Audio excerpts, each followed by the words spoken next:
right, well, we've seen how the query language works. Now let's talk about how it's implemented. And you already pretty much can guess what's going on there. At the bottom of it, there's a pattern matcher. And we looked at a pattern matcher when we did the rule-based control language. Just to remind you, here's some sample patterns. Right, this is a pattern that will match any list of three things of which the first is A and the second is C, and the middle one can be anything. So in this little pattern matching syntax, there's only one distinction you make. There's either literal things or variables, and variables begin with question mark. Right, so this matches any list of three things of which the first is A and the second is C. This one matches any list of three things of which the first is the symbol job, the second can be anything, and the third is a list of two things of which the first is the symbol computer and the second can be anything. And this next one, matches any list of three things, and the only difference is here, the third list, the first is the symbol computer, and then there's some rest of the list. So this means two elements, and this means arbitrary number. And our language implementation isn't even going to have to worry about implementing this dot, because that's automatically done by Lisp's reader. Remember, matchers also have some consistency in them. This matches a list of three things of which the first is A, and the second and third can be anything, but they have to be the same thing. They're both called X. And this matches a list of four things of which the first is the fourth and the second is the same as the third. And this last one matches any list that begins with A. The first thing is A, and the rest can be anything. Right, so that's just a review of pattern matcher syntax that you've already seen. And remember, that's implemented by some procedure called match. And match takes a pattern and some data and a dictionary,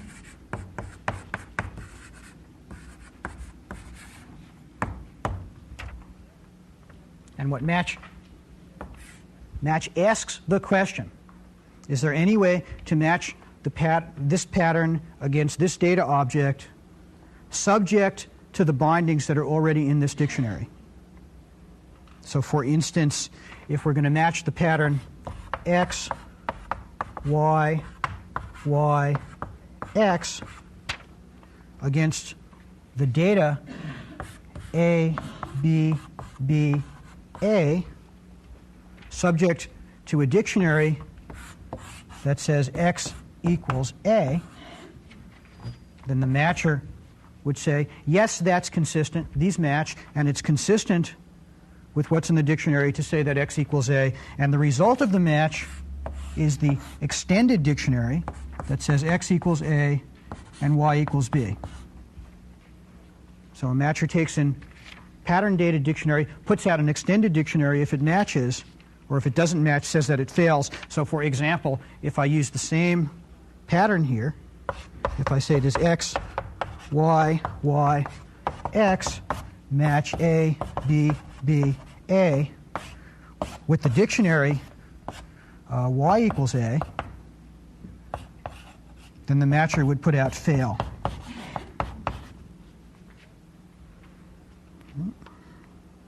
Well, you've already seen the code for a pattern matcher, so I'm not going to go over it. But it's the same thing we've been doing before. Right? So you saw that in the system on rule-based control. It's essentially the same matcher. In fact, I think the syntax is a little bit simpler, because we're not worrying about arbitrary constants and expressions and things. There's just variables and constants.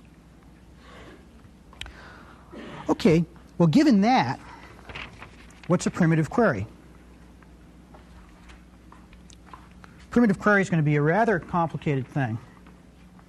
It's going to be, let's think about the query job of X is d dot y. That's a query we might type in. That's going to be implemented in the system. So we'll think of it as this little box. Here's the primitive query. And what this little box is going to do is take in two streams and put out a stream. So the shape of a primitive query is that it's a thing where two streams come in and one stream goes out. What these streams are going to be is down here is the database.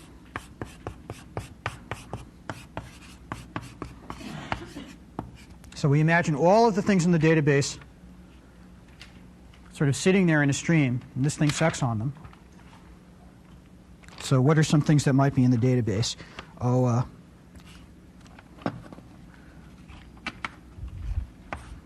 job of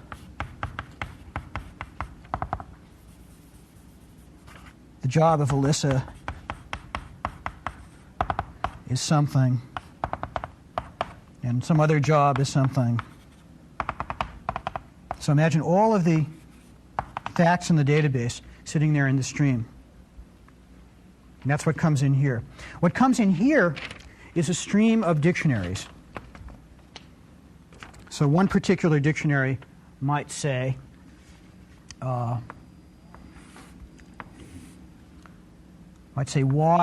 equals programmer.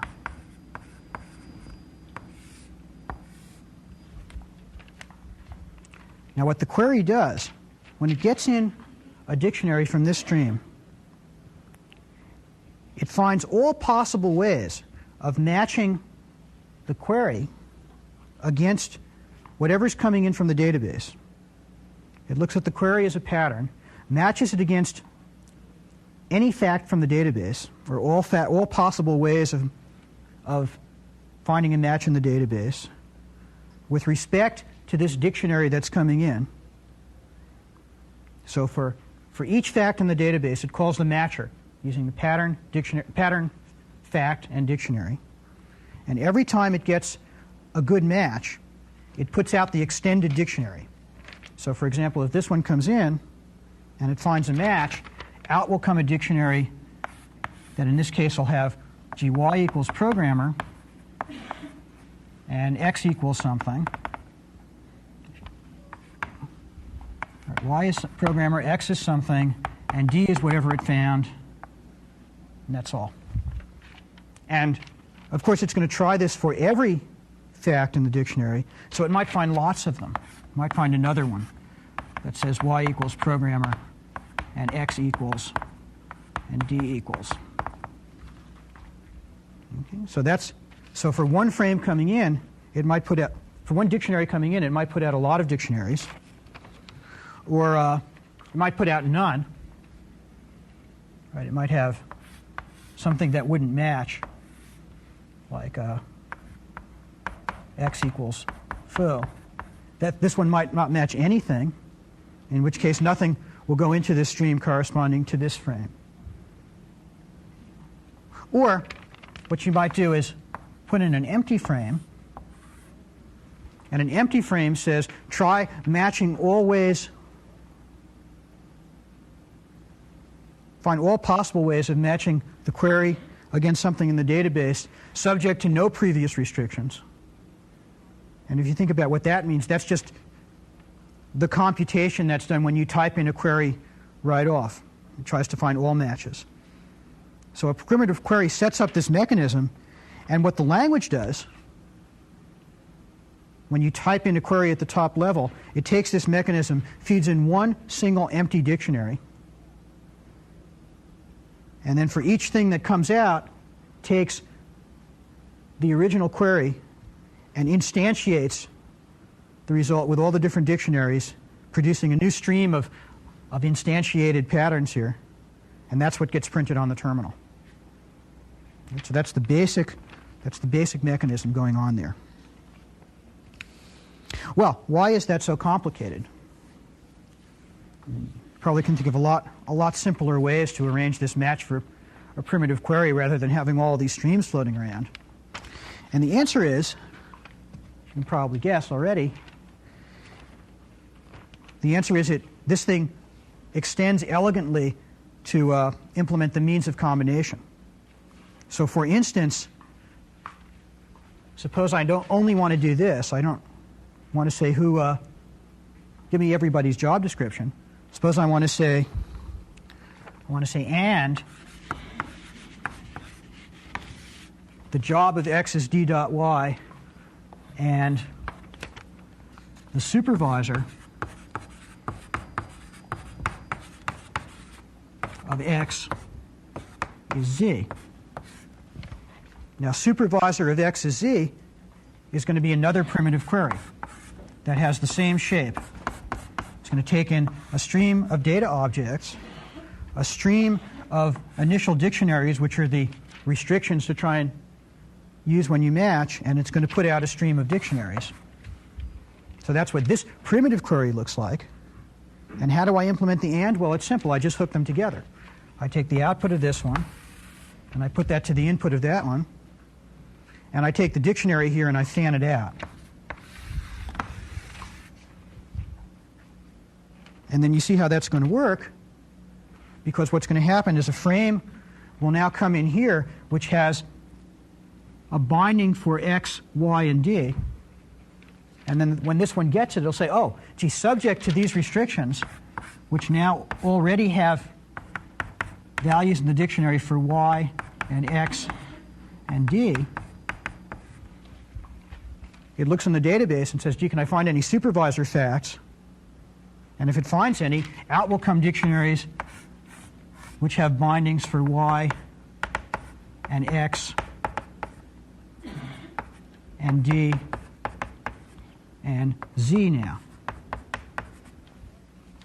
And then notice that because the frames coming in here have these restrictions, that's the thing that assures that when you do the AND, this x will mean the same thing as that x.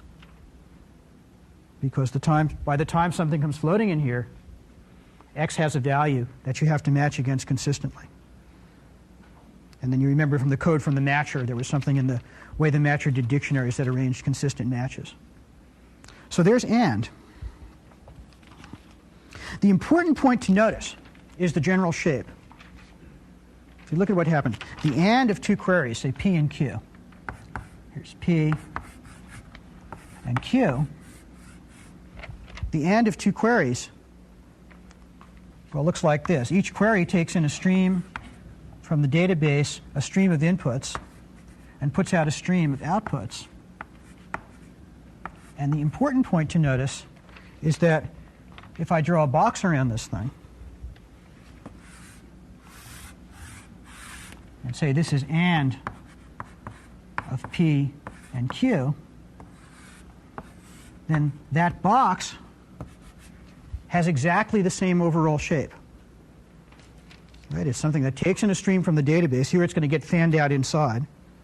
But from the outside you don't see that. It takes an input stream and puts out an output stream. Right? So this is AND.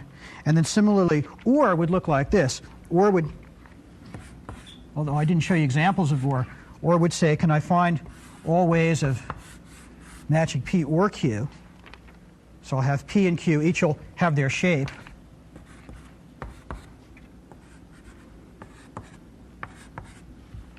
And the way OR is implemented is I'll take my database stream, I'll fan it out, I'll put one into P and one into Q. I'll take my initial query stream coming in and fan it out. So I'll look at all the answers I might get from P and all the answers I might get from Q, and I'll put them through some sort of thing that appends them or merges the result into one stream. And that's what will come out. And this whole thing from the outside is OR. And again, you see it has the same overall shape when looked at from the outside. Okay. What's not works kind of the same way. If I have some query P, right, if I have P, I take the primitive query for P. Here I'm going to implement not P. and not just going to act as a filter. I'll take in the database, and my stream of dictionaries coming in, and what not P will do is it will filter. It'll filter these guys. And the way it'll filter it, it'll say when I get in a dictionary here, I'll find all the matches, and if I find any, I'll throw it away. And if I don't find any matches to something coming in here, I'll just pass that through. So not as a pure filter. Right? So AND is, think of these sort of electrical resistors or something. AND is series combination, and OR is parallel combination. And then not is not going to extend any dictionaries at all. It's just going to filter it. It's going to throw away the ones for which it finds a way to match. And Lisp value is sort of the same way. The filter is a little more complicated. It applies the predicate. Okay. The major point to notice here, and it's a major point we've looked at before, is this idea of closure. Right? The things that we build as means of combination have the same overall structure as the primitive things that we're combining. So the AND of two things, when looked at from the outside, has the same shape. And what that means is that this box here could be an AND or an OR or a NOT or something, because it has the same shape to interface to the things, to the larger things. It's the same thing that allowed us to get complexity in the Escher picture language, or allows you to immediately build up these complicated structures just out of pairs. Right? It's closure. Right? And that's the thing that allowed me to do what by now you took for granted. When I said, gee, there's a query which is AND of job and salary, and I said, oh, there's another one which is AND of job of and not of something. And the fact I could do that is a direct consequence of this closure principle. Okay, let's break and then we'll go on. Where does the dictionary come from? The dictionary comes initially from what you type in. So when you start this up, the first thing it does is set up this whole structure. It puts in one empty dictionary. And if all you have is one primitive query, then what will come out is a bunch of dictionaries with things filled in. The general situation that I have here is when this is in the middle of some nest of combined things. So by the time, let's look at the picture over here, this supervisor query gets in some dictionary. Where did this one come from? This dictionary came from the fact that I'm looking at the output of this primitive query. So maybe to be very specific, if I literally typed in just this query at the top level, this AND, what would actually happen is it would build this structure and start up this whole thing with one empty dictionary. And now this one would process, and a whole bunch of dictionaries would come out with X, Ys, and Ds in them. Run it through this one. So now there's this, that's the input to this one. This one would now put out some other stuff. And if this itself were buried in some larger thing, like an OR of something, then that would go feed into the next one. So you initially get only one empty dictionary when you start it, but as you're in the middle of processing these compound things, that's where these cascades of dictionaries start getting generated. Dictionaries only result or come about as a result of using the queries, or do they stay someplace in space like the database does? Are these temporary items? They're created temporarily in the matcher, where they're someplace in storage. Initially, someone creates a thing called the empty dictionary. That gets initially fed to this match procedure, and then the match procedure builds some dictionaries, and they get passed on and on. Okay, so they'll go away after the match? They'll go away when no one needs them again. Yeah. Here. It appears that the AND performs some redundant searches of the database. If the first clause matched on, say, the third element and not on the first two elements, the second clause is going to look at those first two elements again, discarding them because they don't match. The match is already in the dictionary. Would it make sense to carry the data element from the database along with the dictionary?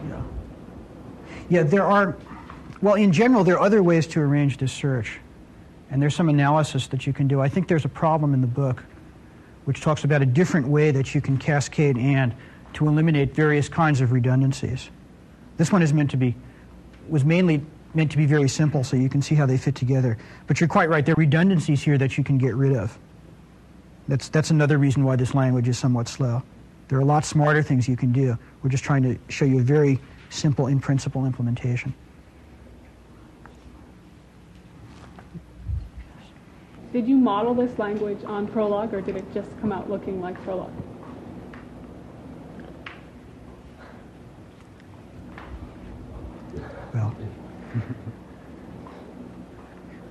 Well, Jerry insulted a whole bunch of people yesterday, so I might as well say that the MIT attitude towards Prolog is something that people did in about 1971 and decided that it wasn't really the right thing and stopped.